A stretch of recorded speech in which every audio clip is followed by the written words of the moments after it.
le monde est plein de mystères. Ce qui est connu nous satisfait, nous déçoit ou nous lasse. Ce qui est inconnu nous indiffère, nous effraie ou nous galvanise. Quoi qu'il en soit, on est attaché à notre zone de confort. Et si on décidait de voir la vie autrement? Dans Fragments d'essence, nous allons vers l'inconnu sous toutes ses formes. Nos principes, l'authenticité et la bienveillance. Nos objectifs, recréer du lien humain et partager les points de vue. Dans ce podcast, nous allons à la rencontre de celles et ceux que l'on ne prend pas assez le temps d'écouter et qui ont pourtant tellement à nous apprendre. Ensemble, nous parcourons les villes et les villages pour recueillir les précieux fragments de nos existences, croiser les regards et partager la richesse du monde qui nous entoure. Parce que ce qui fait une société ne peut se voir qu'au-delà des artifices, des barrières sociales et des jugements unilatéraux. Bienvenue dans le podcast qui vous donne la parole. Bienvenue dans Fragments d'essence.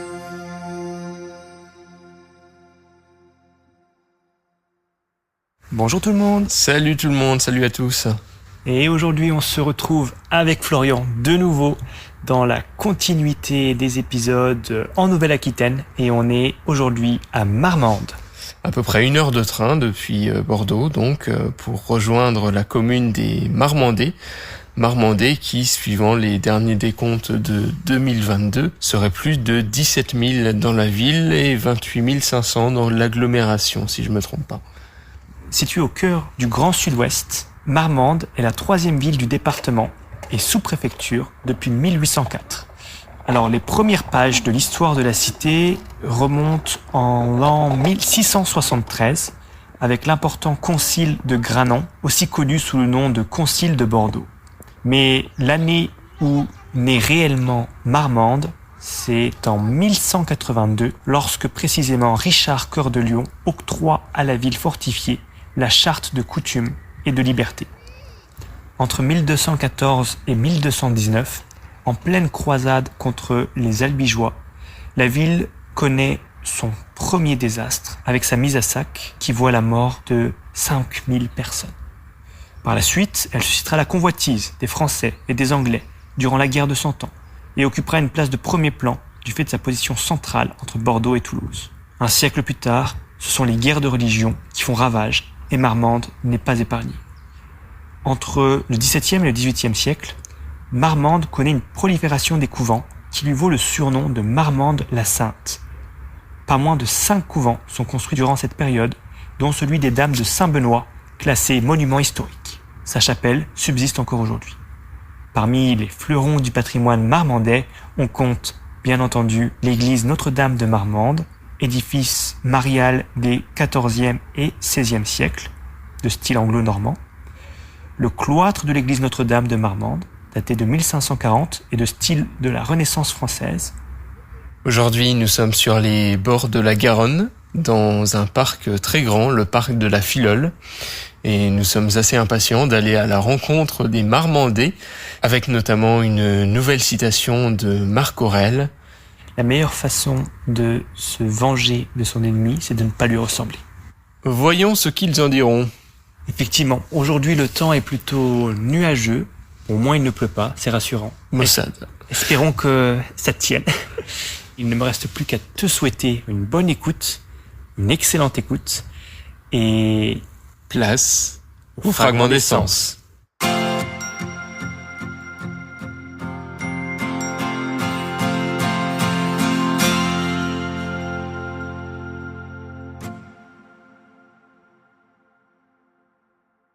Bonjour jeunes gens, ça vous tenterait quelques minutes? Ah oui. Ok, génial. Alors est-ce qu'on peut connaître vos prénoms pour commencer? Moi c'est Baptiste. Sacha. Sacha et Baptiste, enchantés, bienvenue dans Fragment d'essence. Alors, première question, on pourrait peut-être faire un petit jeu. Baptiste pourrait décrire Sacha en quelques mots et Sacha pourrait décrire Baptiste en quelques mots. Sacha, alors c'est beauf, mais très mignonne et toujours dans le rire. Ok. Mathis, littéraire, un peu beaucoup de connaissances, très drôle aussi. Très bien. Ok. Alors justement, tu as parlé de littérature. Ouais. Alors s'il y a un titre de livre, de film ou de chanson qui vous tient à cœur et que vous aimeriez partager aux personnes qui nous écoutent, lequel ce serait? De livres à quelque chose qui n'est pas très connu, enfin c'est assez célèbre, mais c'est surtout l'adaptation qui est connue. Les vestiges du jour de Kazuo Ishiguro, je crois que c'est ça. C'est un japonais, écrivain japonais qui a été nationalisé en Angleterre. Et le livre parle on appelle ça un butler, un serviteur de grande famille anglaise, qui se voile la face, qui fait semblant d'ignorer le fait que dans les années 40, son maître a collaboré avec les nazis.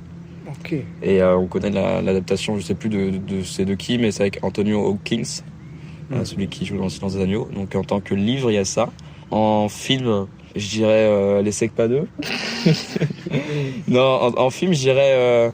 J'aime beaucoup Will Hunting de Gus Van Sant, qui a été scénarisé et joué par Matt Damon et Ben Affleck. Et en musique, je sais pas, mais je dirais l'artiste Mac Miller dans son ensemble. Ouais. Ok. Pourquoi Mac Miller en particulier? Parce que c'est quelqu'un qui était très précoce dans sa musique et qui a fait beaucoup de choses, et surtout ça a été l'un des premiers dans l'univers du rap, enfin l'un des pionniers à se servir du rap, pas pour glorifier les drogues qu'il prenait, mais pour justement lutter contre et être totalement transparent dans ses textes. Et puis parce que c'était un gars qui avait l'air d'avoir un capital sympathique génial et qui explorait des sonorités très riches en passant du jazz à l'électro, on peut pas dire ça, mais métal. Ouais, voilà, un ensemble de choses très fort. Voilà. Et il a parlé pendant, du coup, c'est plus de 10 ans de carrière, de ses 15 ans à ses 26 ans. Il a parlé de tout ce qui lui tenait à cœur et toujours sincèrement. Et musicalement, c'est très intéressant. Très bien, merci beaucoup pour les références. Et toi, Sacha? En livre, je dirais Vers la beauté de David Fuenkinos. J'aime beaucoup, ça mélange art et des sujets sensibles comme par exemple le viol qu'un des personnages vit, voir comment ça a pu la détruire et comment l'entourage le vit aussi. En film, je dirais Le cercle des poètes disparus.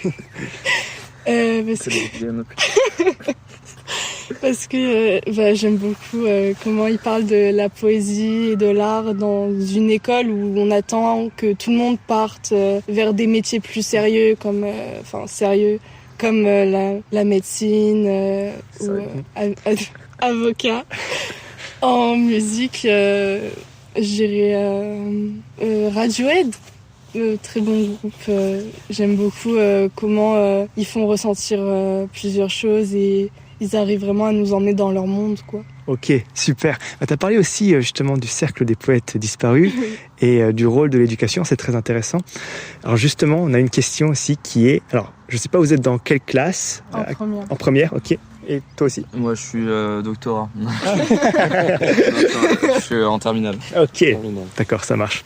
Est-ce qu'il y aurait une chose que vous auriez aimé apprendre à l'école, mais que vous n'avez malheureusement pas appris jusqu'à maintenant? C'est quelque chose de... En fait, on nous apprend, même encore aujourd'hui, même si on s'en écarte, on nous apprend toujours à être des outils du système de production. C'est-à-dire, on ne dit pas qu'est-ce qu'on aimerait faire, mais plutôt qu'est-ce qu'on préférerait faire.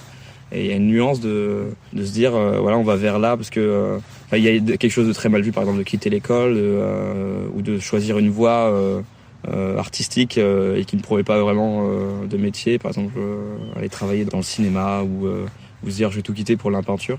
Et ouais, il y a quelque chose il y a quand même toujours un truc, il faut trouver un métier, faut trouver une stabilité, on se bat contre le monde, quoi. Mais ça, c'est après le problème de notre société. Et qu'est-ce qu'on nous apprend pas? À faire ce qu'on veut, tout à fait ce qu'on veut. Moi, j'irais apprendre plutôt la psychologie, parce que ça pourrait aider, par exemple, à voir quand quelqu'un a des actions qui sont déviantes. La psychologie, ça peut beaucoup aider. Aussi à comprendre un peu l'autre, ce qui pourrait éviter peut-être des fois des cas d'harcèlement. Et je pense que ça serait pas mal. La santé mentale, c'est fondamental, oui. On a aussi des analyses de proverbes du jour. Le proverbe d'aujourd'hui, c'est une citation de Marc Aurèle. La meilleure façon de se venger de son ennemi, c'est de ne pas lui ressembler. Qu'est-ce que ça vous évoque? Qu'est-ce que ça vous inspire? Le comte de Monte Cristo. Ouais, bien vu, belle référence. Si on part du principe qu'il y a un ennemi, il y a une forme de mal. Donc si on lui ressemble pas, si on ne se venge pas, on ne répète pas ce mal. Du coup, à ce moment-là, on s'émancipe une espèce de cercle vicieux de la vengeance, de la contre-vengeance. Exactement. Il a déjà tout dit. Oui, voilà. Parfait. Très bien.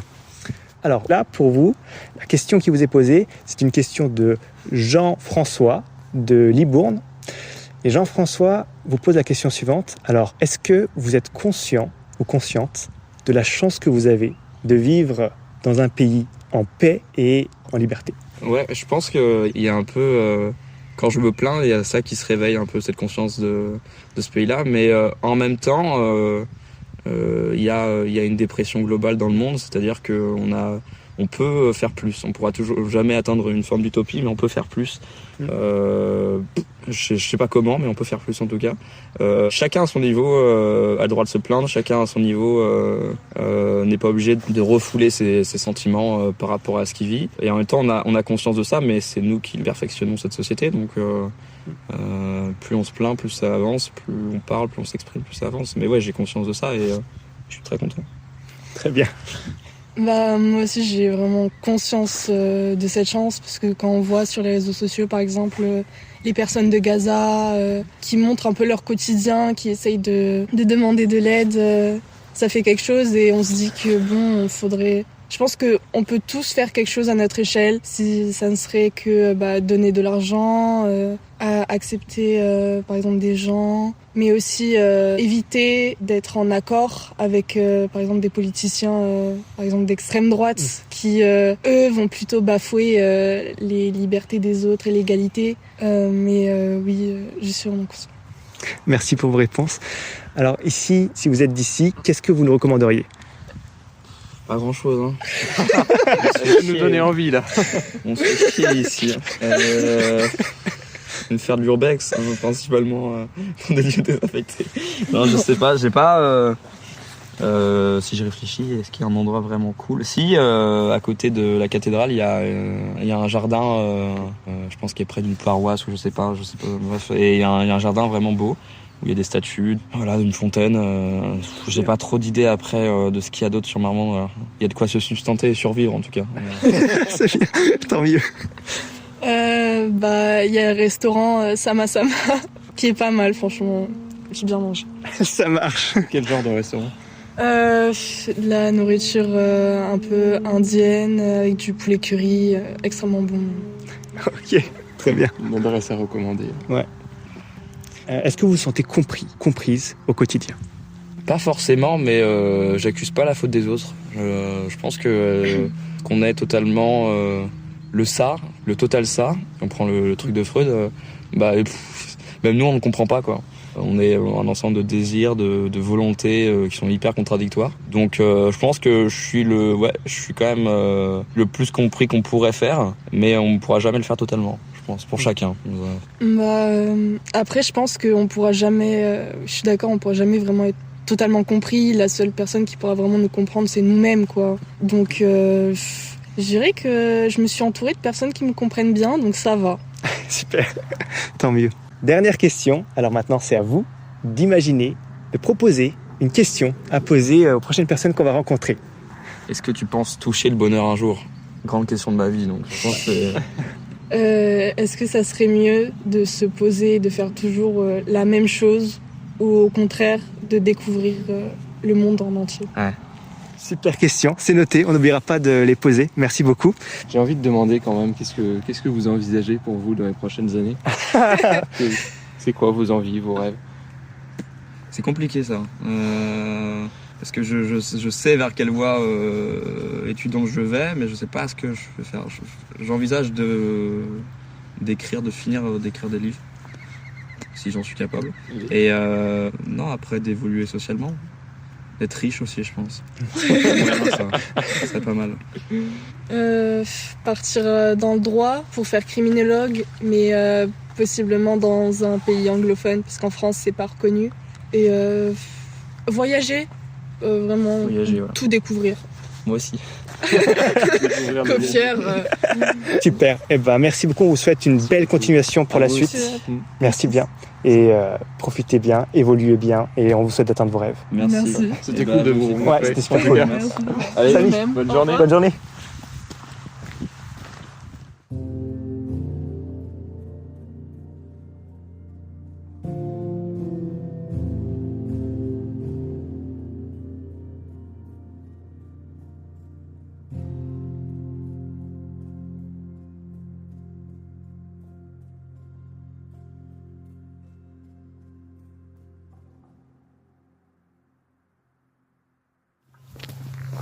Bonjour madame. Bonjour. Ça vous irait? Oui. Super, bah merci. Est-ce que je peux vous demander votre prénom? Marie-Hélène. Marie-Hélène. Moi c'est Florian. Alex, enchanté. Voilà. Marie-Hélène, pour faire un petit peu votre connaissance, si on vous emmenait là tout de suite sur une île déserte, quels 3 objets vous prendriez avec vous? Une gourde d'eau. Peut-être un écran solaire. Et de la nourriture déshydratée. Pratico-pratique alors. Oui. Pardon, une boussole plutôt. Une boussole. Ouais, Vous avez changé d'avis. Ouais, je change d'avis. Non, mais il me faut un peu de temps de réflexion, oui. Aucun souci. On a rencontré des jeunes juste avant qui nous ont transmis quelques questions pour vous. Oui. Alors on a eu Mathis qui vous demande, peut-être que c'est une question pour lui-même, est-ce que vous pensez atteindre le bonheur un jour? Oui, le bonheur, c'est par touche, je pense, dans une vie. Les touches successives pour les plus chanceux et pour les autres, c'est possible que ça n'arrive pas. Mais je ne crois pas que ce soit un état de conscience continu. C'est sûrement des fractions de vie. C'est quelque chose que l'on réalise après coup, vous diriez? Non, Non. pas forcément. Non, non. On peut Sur vivre un l'instant. bonheur en être conscient. Oui, oui. Super. Et on a Sacha, juste après, qui nous demande, est-ce que pour vous, le mieux, c'est de se poser, de faire tout le temps la même chose, ou alors de changer et de parcourir le monde, de découvrir le monde? En entier. Ça dépend des états d'esprit. Il y a des états d'esprit conquérants, d'autres qui le sont plus sédentaires. Ça dépend des parcours de vie, des gens que vous rencontrez, des opportunités qui vous sont offertes. Est-ce que vous les prenez, vous les prenez pas? Ça dépend des caractères. Pas que. Des caractères et de l'environnement qui peut susciter des départs ou pas. Et vous, quel a été votre choix alors?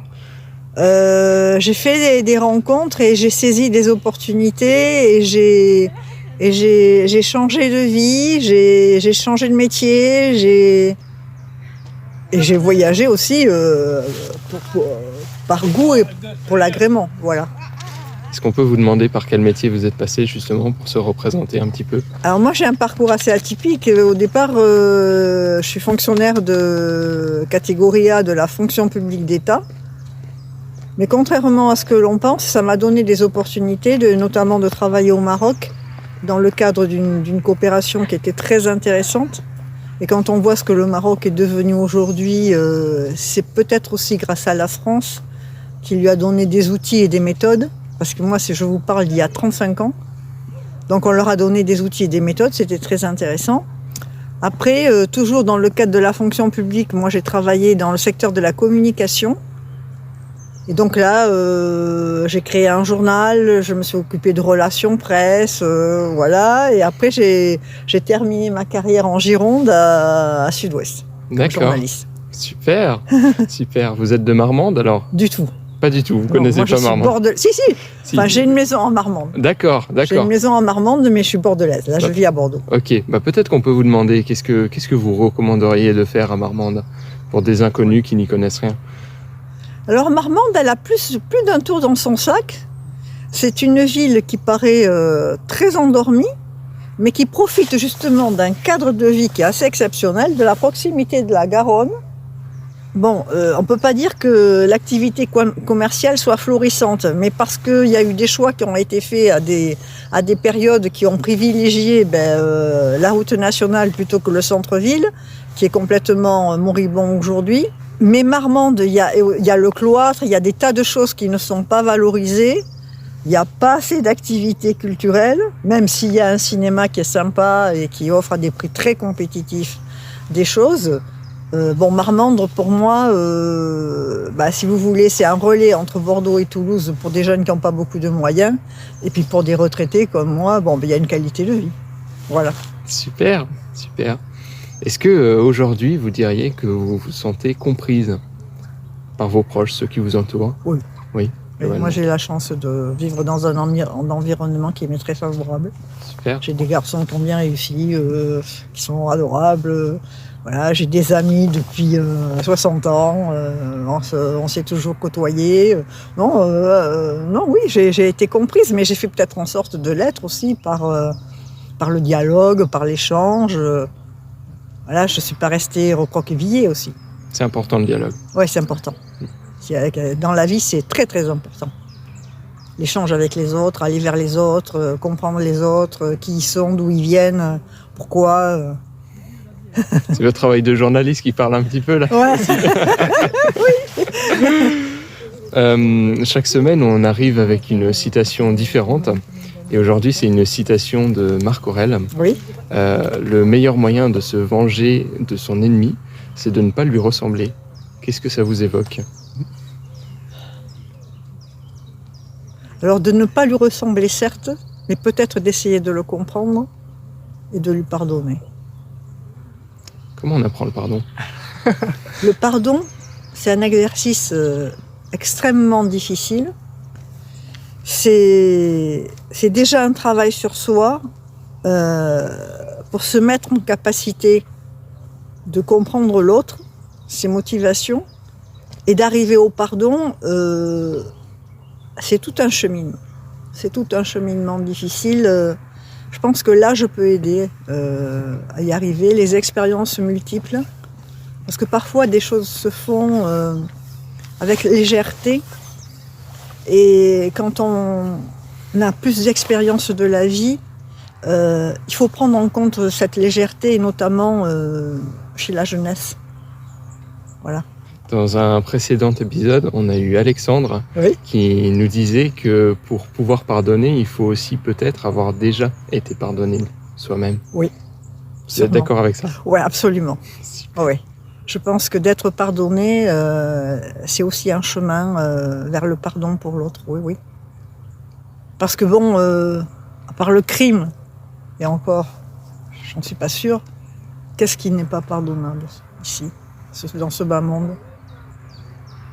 Donc vous diriez qu'il faut apporter un petit peu plus de compréhension de l'autre, essayer de se mettre à la place des gens. Il faut se mettre à la place des gens. Même si c'est difficile. Comprendre les circonstances, travailler avec eux, échanger, toujours dialogue. Moi, le dialogue, pour moi, c'est la clé de voûte. Hein. Vous voyez, je pardonne, ce sont des numéros pirates. De démarchage. Oh.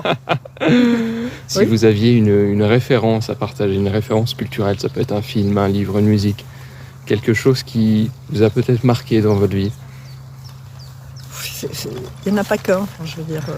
Il y a énormément de choses qui m'ont aidé à progresser. Bien évidemment, des auteurs, des livres, des références. Mais pas plus tard qu'hier soir, je regarde un film qui s'appelle Fleurs du désert, sur l'excision. Et ça m'a fait faire aussi là un cheminement sur quelque chose que je méconnais. Et là aussi, on peut parler de pardon, parce que ces gens, ils arrivent à exciser leur enfant pour leur bien, en pensant que c'est pour leur bien. Parce qu'il y a une acculturation depuis des générations qui se transmet. Et là, c'est pareil, c'est parce qu'il y a manque de culture, manque de dialogue, manque d'information. Alors des films, j'en ai vu des tas, et je peux pas tous vous les citer. Le cercle des poètes disparus. On l'a cité juste avant, vous voyez. Donc... drôle de coïncidence. Il y en a. Comment Et puis parmi les auteurs, moi je dirais Victor Hugo, sans hésiter. Voilà, parce que pour moi c'est l'homme complet. C'est l'historien, c'est l'homme de lettres, c'est l'homme engagé, c'est l'homme amoureux, c'est le père, c'est le grand-père. Je veux dire que c'est les multiformes dans dans sa façon d'être un homme, il est sur tous les registres. Voilà. Comment au cours de votre vie vous avez trouvé la force, l'élan pour aller à la rencontre de ce que vous ne compreniez pas, de ce que vous ne maîtrisiez pas? Moi, j'ai toujours cherché, si vous voulez, dans la lecture, les réponses à mes questions. Aujourd'hui, je trouve ça tellement facile avec Internet, mais je suis pas sûre que les gens aillent sur Internet pour les bonnes raisons. Mais voilà, et je trouve toutes mes réponses quasiment, qu'elles soient pratiques, philosophiques, historiques, littéraires. Je trouve mes réponses sur Internet. C'est un outil, quand on sait l'utiliser, qui est extraordinaire.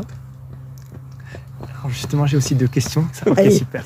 Alors sur tout votre parcours atypique, Oui. s'il y a un événement qui vous a marqué et que vous aimeriez partager aux personnes qui nous écoutent, qu'est-ce que ce serait? Ça peut être une rencontre, par exemple, pendant le journalisme ou autre chose. C'est comme vous voulez.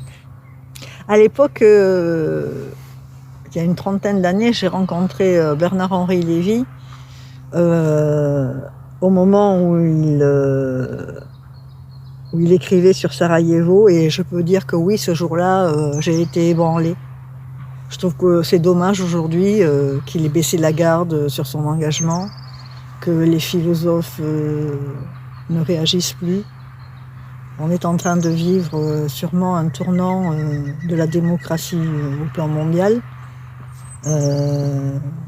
où Trump est en train, sûrement, j'espère que je me trompe, mais je ne suis pas sûre, de devenir un dictateur, que Poutine l'est déjà, et que nous, la France, le pays des libertés, on soit plus en capacité de dire les choses, on soit plus en capacité d'être offensé.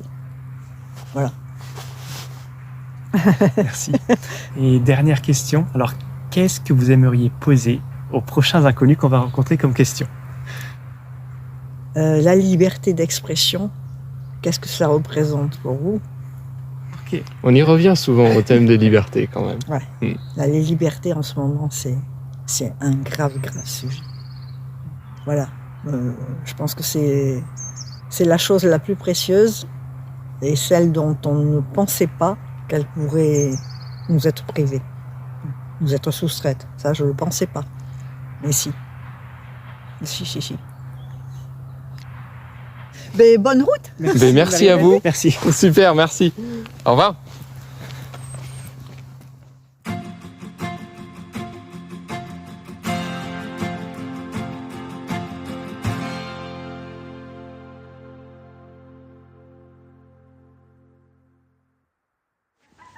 Bonjour monsieur. Bonjour monsieur. Ça vous tenterait quelques minutes? Mais bon, parler de quotidien, je suis pas sûr que ma vie soit une vie de quotidien. On estime que chaque vie compte et qu'en chaque personne est une richesse bien cachée. On peut par exemple mettre en avant ici ce que vous faites, c'est aussi ça a l'air intéressant. C'est pas tout le monde qui fait ce genre de figurines.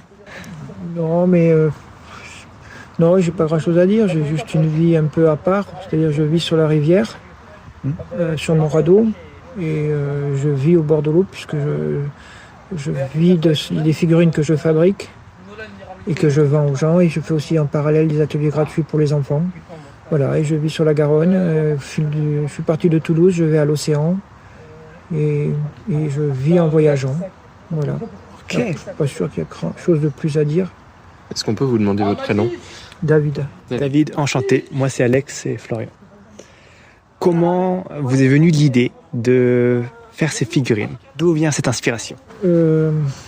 C'était une partie de ce que je faisais dans le cadre de mon travail il y a quelques années de ça, auprès d'enfants, sur les villages vacances, les festivals et compagnie. Et je savais que ce serait un bon média pour gagner ma vie, quoi, pour vivre de cette vie d'aventure, de vie sur la rivière. Je savais que ça allait fonctionner au niveau des familles et des enfants. Donc je suis parti sur ça, mais j'aurais pu partir sur d'autres idées. Pourquoi une vie sur la rivière alors? Oh, c'est une longue histoire. Disons que je connaissais déjà, ça fait un peu plus de 20 ans que je fais du kayak, donc je connaissais déjà ce que c'est que de naviguer sur de la rivière, des petits niveaux comme ça, ou des rivières en crue. J'ai eu un moment, en fait le radeau c'était une cabane avant, J'ai eu un moment où il a fallu que je choisisse comment me déplacer et comment j'arrive à déplacer la cabane, puisqu'il a fallu que je bouge. Est-ce que je laisse tomber la cabane, alors qu'en fait c'est quand même un médium très intéressant, puisque ça attire les gens, et donc j'ai besoin que les gens viennent voir ce que je fais. Et donc je me suis posé la question, comment faire pour me déplacer avec ma maison? Et il n'y avait pas 36 solutions, quoi. C'était où je me déplace une fois, je loue une remorque, un véhicule à plateau, je mets le radeau dessus, je vais jusqu'à un endroit B, je pose le radeau, le kayak, la cabane, et je recommence tout jusqu'à ce que je me fasse jeter de l'autre endroit, où je fais en sorte d'être plus à la merci des desiderata et des sautes d'humeur des uns et des autres, quoi. Donc d'où le radeau. C'est-à-dire que si j'ai envie d'en partir là ça va être difficile parce qu'il n'est pas sur l'eau, mais je défais 2 amarres et je vais dans la commune d'après. Ok. Donc voilà, je ne suis plus à la merci des réglementations, de tout ça. Voilà pourquoi le radeau. Ça fait combien de temps que vous faites tout ça? La cabane, elle existe depuis 3 ans, sous forme de radeau depuis 2 ans. Et donc je suis parti de Toulouse il y a un peu moins de 2 ans. Ça fera 2 ans en avril. Vu que je m'arrête dans toutes les communes et que je peux m'arrêter plusieurs mois, ça explique que de Toulouse, j'ai mis presque 2 ans. Ok. En fait, le radeau, c'est en quelque sorte le symbole de la liberté, de l'évasion, de l'exutoire. C'est ça? La cabane, c'est déjà ça. La cabane, c'est... et je rajouterais côté enfance, côté conte de fées, c'est-à-dire la cabane, c'est déjà un monde à part, c'est déjà un pas de côté. Même si c'est que des gamins qui jouent dans au fond du jardin, c'est déjà un autre... j'ai presque envie de dire, c'est déjà presque un autre univers. Et là, il y a la dimension en plus, c'est que la cabane, elle flotte et qu'elle est vraiment habitable. C'est-à-dire que j'y vis toute l'année. S'il fait -5 dehors, il fait 20 degrés dedans. Elle est aussi le support pour mon travail. Dedans, c'est un petit cocon, de toute façon. Donc voilà. C'est à la fois quelque chose c'est à la fois une cabane, mais c'est aussi vraiment quelque chose de réellement habitable. Parce qu'il y avait des impératifs très terre à terre, quoi. C'est que on ne peut pas vivre sur l'eau si l'humidité remonte. Et là, du fait qu'il y a un vide sanitaire, il n'y a pas d'humidité, il fait chaud, il fait bon, je suis à l'abri de la pluie. Il fallait aussi qu'il y ait une très grande flottabilité, puisque si on reste dans le technique, il faut quand même que ça flotte, et que ça flotte quel que soit le niveau d'eau et rapide, quoi. Une grosse flottabilité, résistance au choc, puisque c'est de la mousse.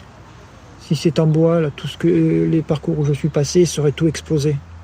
Le bois, toute autre matière. Tandis que là, ça réagit un peu comme une autotamponneuse, quoi. Même quand j'ai pris des gros chocs, ça repart en arrière et ça repart, quoi. Là, c'est un peu plus terre à terre, tout ça. Mais on peut pas choisir cette vie et être que dans le rêve, que dans l'imaginaire, que dans la cabane, quoi. Il faut aussi allier tout ça à la réalité et aux techniques qui vont avec, quoi. Tout à fait. Et justement, par rapport aux techniques, comment vous avez monté cette cabane? Combien de temps ça vous a pris? D'où vous est venue l'idée? L'idée, c'est une longue histoire, mais après, pour le temps que j'ai mis à la construire, c'est pas possible de le dire, puisque c'était déjà une cabane avant d'être un radeau. Ensuite, il y avait la cabane s'arrêtait à la moitié de ce qu'elle est là. Ah oui. Puisque sur la première rivière, ça ne passait pas parce qu'il y avait des branches au milieu du chemin. Et donc, je l'ai continué au fur et à mesure du voyage en rajoutant tous les espaces qu'on voit dessus. Tout est creux, en fait, au-dessus. Ce sont des rangements. Et au fur et à mesure, j'avais besoin de ranger des choses. Je rajoutais des modules. Et toujours en hauteur, parce que je ne peux plus m'étendre sur les côtés, parce qu'autrement, ça ne passera plus sur une remorque sur la route. Même dans certains endroits, certains passages sur la rivière. Enfin, maintenant, non. Maintenant, c'est très large. Jusqu'à l'océan, il n'y a plus rien, là. Mais il y a des endroits, ça ne serait pas passé, quoi. Notamment, il y a un barrage au niveau de Agen, qui est un vieux barrage qui a été éventré. Et il faut pouvoir passer dedans, quoi. Si c'est plus large, ça ne passe pas, quoi. Ah ouais. En tout cas, félicitations pour avoir monté cette cabane. Et le dragon, là, il m'intrigue. D'où il vient? La tête de dragon. C'est pareil, c'est à la fois rajouter du côté conte de fées et compagnie, et c'est surtout en fait technique. C'est que j'avais besoin de faire de l'ombre pour les petits personnages, là, quand les gens viennent les voir l'été. Et donc faire de l'ombre au-dessus de tout ça. Sauf que les ailes du dragon, elles avaient beau faire 3 mètres, ça faisait pas assez d'ombre. Donc j'ai enlevé les ailes que j'avais fait du dragon et j'ai fait un système de paravent qui protège beaucoup mieux que ce qu'il y avait avant. Et sur le coup, j'ai laissé le dragon parce que, bon, pourquoi pas. Ok. Chaque semaine, on a une citation qu'on analyse. Et cette semaine, c'est une citation de Marc Aurèle qui dit la meilleure façon de se venger de son ennemi, c'est de ne pas lui ressembler. Qu'est-ce que ça vous évoque ? Ce sont des choses qui sont, pour moi, très loin. Même l'idée d'ennemi, c'est des choses qui m'échappent. C'est-à-dire que c'est un autre monde. Moi, j'ai choisi cette vie-là pour ne pas... Je ne sais pas ce qui se passe, par exemple, dans la société en ce moment. Est-ce qu'il y a des guerres ? Est-ce qu'il y a des... Je me sens plus concerné. C'est plus mon problème. Donc, ennemi, c'est quelque chose qui m'échappe. Je n'ai pas d'ennemi. Et je n'ai pas pensé en tant qu'ennemi, en tant que... Et toutes les termes analogiques qui vont avec, la guerre. C'est pas mon univers. Vous avez choisi de vivre à part ? Ah oui. Oui. Alors on n'est jamais à part quand on vit dans une société donnée, à moins d'être dans une île déserte, mais j'ai quand même bien réussi à créer ce pas de côté, quoi. Voilà, tout ça, ça ne me concerne pas. Je comprends. Dernièrement, on a rencontré Marie-Hélène. Et Marie-Hélène a cette question pour vous. La liberté d'expression, qu'est-ce que ça représente pour vous ? Ouais, c'est toujours pareil. C'est toujours par rapport à mon décalage. C'est que cette liberté d'expression, on peut se la donner. Cette liberté d'expression, je l'ai ici. Mais c'est-à-dire que pour avoir cette liberté, je suis passé par ce qui me semblait être au départ des renoncements. Et qui finalement n'étaient pas des renoncements. Donc que ce soit la liberté de penser ou la liberté de vivre d'une façon différente, je me la suis donnée. Mais pour pouvoir avoir accès à ça, il faut déconstruire ce que l'école, ce que la société, ce que la morale, beaucoup de choses qui nous empêchent de vivre une vie comme celle-ci, parce qu'on se dit quel est le regard des autres si j'ai une vie comme ça. Voilà, ça c'est la liberté. Pour moi, peut-être la liberté à laquelle j'ai que j'ai le mieux atteint, c'est celle-ci. J'ai pas à me soucier du regard des autres. Dire, est-ce que les gens vont penser que je suis SDF ? Est-ce que... Je m'en fous. Je suis... Même la famille, le regard de la famille, le regard de... Voilà, pour moi, la liberté, elle est à ce niveau-là. C'est ne plus avoir à se soucier du regard des autres sur soi. On peut se soucier du regard des autres sur des thématiques, sur des sujets, mais sur moi, non, je m'en fous. Là, j'ai été à un entretien d'embauche où je vais bosser bientôt. Je suis allé avec mes pantoufles. Et voilà, j'ai un discours sur mon métier, sur l'animation enfant, où on me prend tel que je suis, où je vois ailleurs, quoi. Je n'ai pas à me soucier si je suis pas retenu, peu importe, quoi. Peut-être la liberté, elle est là. J'ai beaucoup moins de contraintes sociétales ou morales. Une approche de tout ça plus simple. Est-ce que vous vous sentez compris aujourd'hui ? Je m'en fous. C'est pas mon problème que d'être compris ou pas compris. Par exemple, le rapport aux enfants est beaucoup plus simple. C'est que, par exemple, la première approche, ils voient la cabane. Les adultes bloquent sur la cabane. Mais à partir du moment où les enfants voient les petites figurines, la cabane n'existe plus. Et à partir du moment où ils vont savoir qu'on peut construire gratuitement des petites figurines, voilà, on est dans l'immédiat, on est dans, ouais, j'ai envie de ça, de faire ça, de la créativité, tout ça. Et c'est une grande simplicité qui me va très bien. Il y a pas, ça me va la simplicité. Super. Bonjour. Vous êtes déjà venus ? Oui, on est déjà venus. Oui. Ils sont venus pour fabriquer ? Oui. Allez, je vais vous laisser. Voilà, la vie elle est plus là que dans les questionnements politiques, dans les questionnements aussi, les questionnements philosophiques, il peut y en avoir.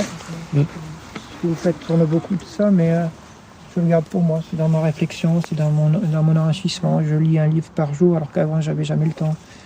soit des auteurs, c'est surtout les auteurs français du 19e, mais voilà, c'est une autre vie, c'est un peu la vie que j'aurais dû mener si j'avais eu le courage avant ou la capacité à penser cette vie autrement qu'on peut l'apercevoir de l'autre côté du miroir quand on est dans la société. On s'est dit comment il fait pour se laver, comment il fait pour manger, quel est le regard des gens, et quel est le regard...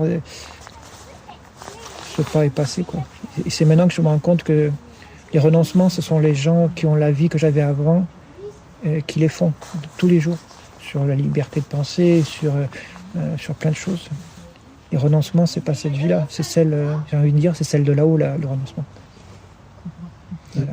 Quelle question vous aimeriez qu'on pose aux prochains inconnus ? Êtes-vous heureux ? Êtes-vous heureux ? Voilà. Tout simplement. Super. Voilà. Merci David, bonne continuation. Super. Bonne Merci. journée. Bonne journée et bonne continuation à vous.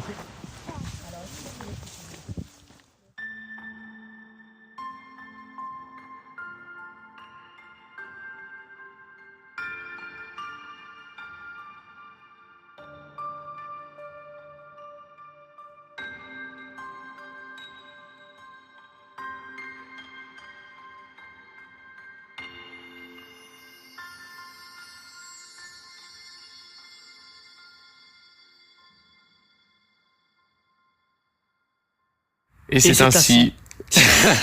Bah voilà. Ok, allez, Voilà. je t'en prie. À toi l'honneur. Je vais innover un petit peu. Je vais innover. Cet épisode à Marmande se termine sous un ciel toujours aussi nuageux, mais on est passé entre les gouttes. Et nos cœurs se sont réchauffés par nos merveilleuses rencontres. C'est très poétique, tu le remarqueras. Et nous sommes extrêmement ravis d'avoir fait ces rencontres et nous tenons à remercier bien entendu tout particulièrement notre cher duo, donc Sacha et Baptiste, ensuite Marie-Hélène et David pour leur témoignage et le partage de leurs précieux fragments de vie. J'ai été particulièrement touché par l'histoire de David qui a eu une histoire apparemment assez délicate, assez longue, qui l'a amené à vivre une vie en autarcie, à vivre une vie qui lui convient, où il peut vraiment trouver la liberté suprême, où il ne soucie plus du regard des autres, où il est lui-même et où il se suffit à lui-même. Et ça m'a énormément touché. Mais tu avais dit par exemple que, on est tous les deux d'accord, Florian et moi, sur le fait que nos rencontres avec Sacha et Baptiste nous ont aussi beaucoup impressionnés, tant sur leur savoir, sur leur esprit critique, sur leur remise en question. Et on leur souhaite vraiment une très bonne continuation pour la suite. Et on espère qu'ils trouveront leur bonheur. Ça fait plaisir de voir une jeunesse engagée, qui a des convictions, qui remet peut-être aussi un petit peu en question les modèles qui lui sont imposés. Et on est content de mettre en avant ces jeunes qui réfléchissent et imaginent le monde de demain et de leur donner un petit peu de voix qu'on n'est pas toujours forcément à même d'écouter correctement dans la société. Tout à fait, ça redonne de l'espoir en l'avenir. On te remercie comme d'habitude de nous avoir suivis jusqu'à la fin de cet épisode et on se retrouve très prochainement pour le dernier chapitre de nos aventures en région bordelaise à 2. Cette fois-ci à Arcachon, et qu'un nouveau proverbe à analyser. Qu'est-ce que tu dis celui-là ?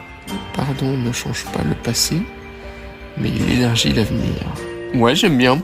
Ok, notre prochaine citation à analyser sera la suivante de Paul Boise, pardon si je prononce mal. Le pardon ne change pas le passé, mais il élargit l'avenir. Ça te laisse le temps de méditer sur le sujet. Pour nous, c'est l'heure du retour à Bordeaux qui approche. Alors, à la semaine prochaine. Prends bien soin de toi et à bientôt. Merci d'avoir écouté cet épisode jusqu'au bout. Si tu l'as apprécié, on t'invite à le partager à tes proches. C'est notre meilleure communication et ça aide considérablement notre travail à gagner en visibilité. Tu peux aussi nous laisser une note et un commentaire sur Spotify, iTunes ou même YouTube. Ça prend à peine quelques secondes, mais c'est vraiment essentiel pour notre référencement. On est aussi présent sur Instagram, où on met en avant les moments marquants et coulisses du podcast. N'hésite pas à nous y écrire et nous mentionner. Et enfin, si tu en as l'envie, tu peux nous aider à couvrir nos dépenses matérielles et nos déplacements en faisant un don sur Buy Me a Coffee. Tous les liens sont en description du podcast. À la semaine prochaine pour un nouvel épisode. Et n'oublie pas toi aussi et dès aujourd'hui de rassembler les précieux fragments de nos existences.